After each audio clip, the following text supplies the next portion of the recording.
हमारे बीच में हमारे एक सम्मानित साथी और हैं, सेठ सिंह जी, सागर संस्था से प्रेसिडेंट हैं।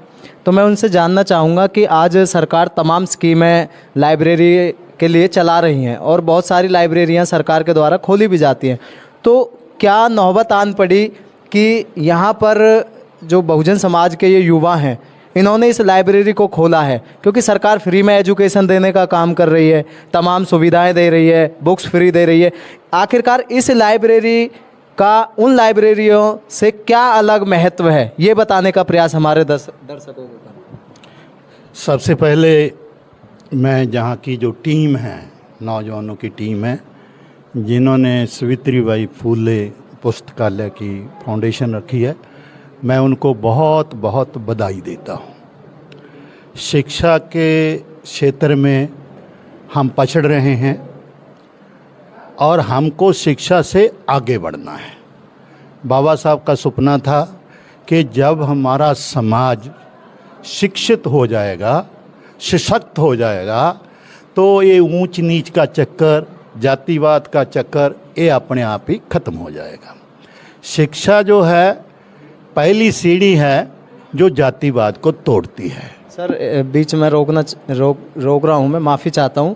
आप कह रहे हैं कि शिक्षा से जो है जातिवाद ख़त्म हो रहा है या आपसी भाईचारा बन रहा है, लेकिन हमने आमतौर पे देखा है कि जो बहुजन समाज के व्यक्ति आज शिक्षित हो गए हैं, IAS IPS अफसर बन गए, कहीं ना कहीं वो अपनी जाति को छुपाने का काम करते हैं, समाज से दूरी बनाने का काम करते हैं।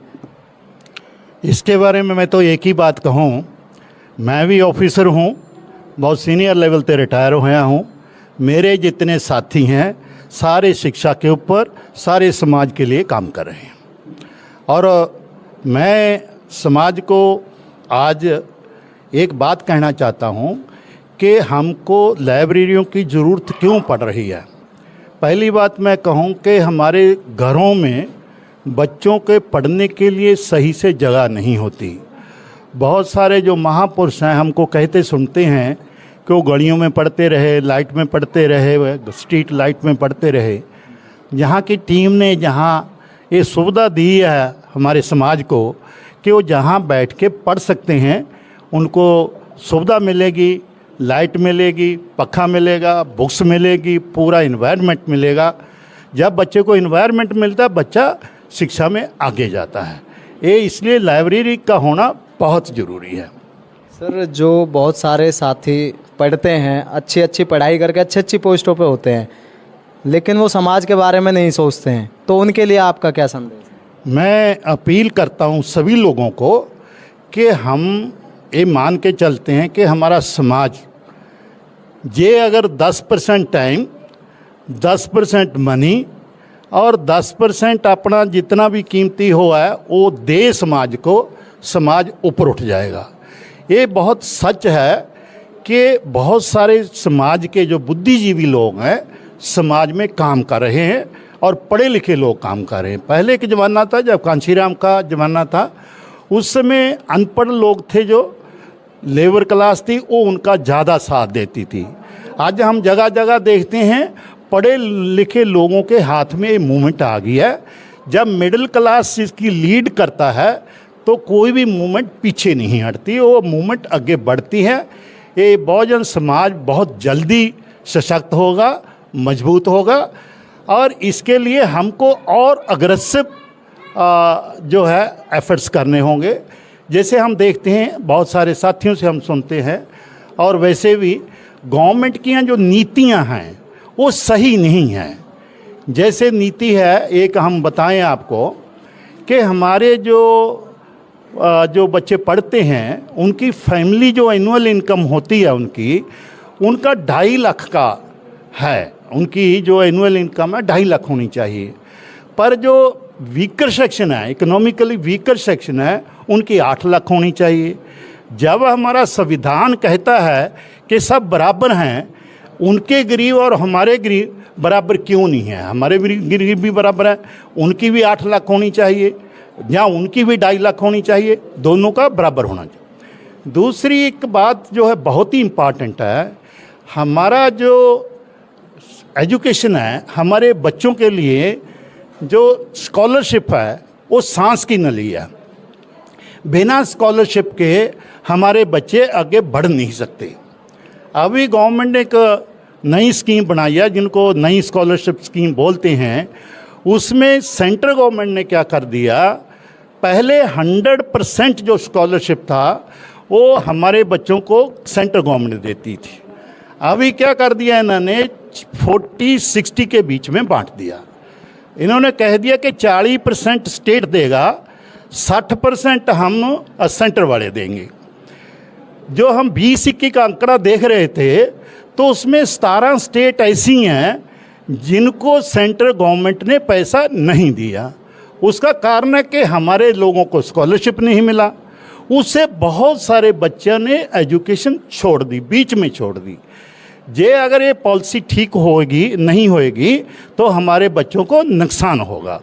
हम चाहते हैं कि जो 40% स्टेट का, क्योंकि स्टेट कहती है 17 स्टेटों ने मतलब इस बार 20-21 में हमारे बच्चों को स्टाइफन नहीं दिया, उसमें हरियाणा एक है। हरियाणा में मेरे को लगता है कि कई सालों से हमारे लोगों को स्कॉलरशिप नहीं मिल रहा। हम मांग ही नहीं करते, मैं समाज से रिक्वेस्ट करता हूं कि हम मिल के इन समस्याओं का हल करें और गवर्नमेंट को कहें ये अपनी पॉलिसियां वापस लाओ।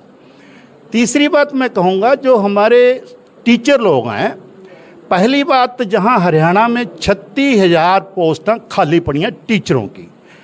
जिस स्कूल में टीचर ही नहीं होगा तो वहाँ पढ़ाई कैसे होगी। प्राइवेट स्कूल में 100% टीचर होते हैं और सरकारी में जो हैगा उसमें पोस्टें खाली पड़ी होती हैं। एजुकेशन में जो है इंग्लिश, मैथ, साइंस से बहुत इम्पॉर्टेंट है। ये टीचर खाली होंगे तो हमारे बच्चे दूसरे बच्चों से कैसे मतलब उनका compete कैसे कर पाएंगे। तो ये जो पोस्टें हैं इनको भरा जाए, जल्दी से जल्दी भरा जाए। और तीसरी बात है, जो हमारे टीचर लोग हैं उनको दूसरे नॉन टीचिंग जॉब में लगाया जाता है।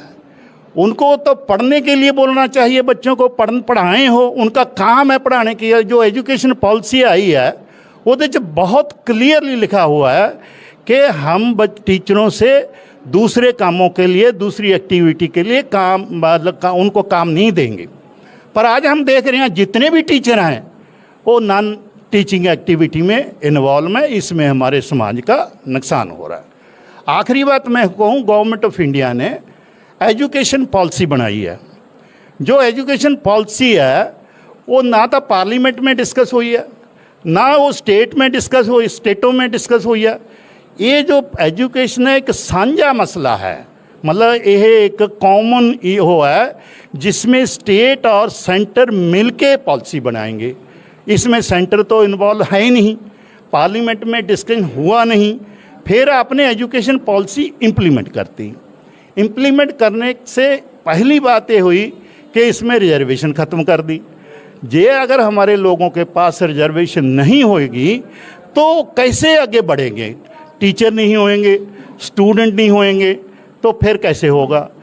दूसरी बात जो इन्होंने एजुकेशन पॉलिसी में की, इन्होंने उनको मतलब पूरी ऑटोनॉमी दे दी, जिसको हम एडमिनिस्ट्रेटिव ऑटोनॉमी कहते हैं।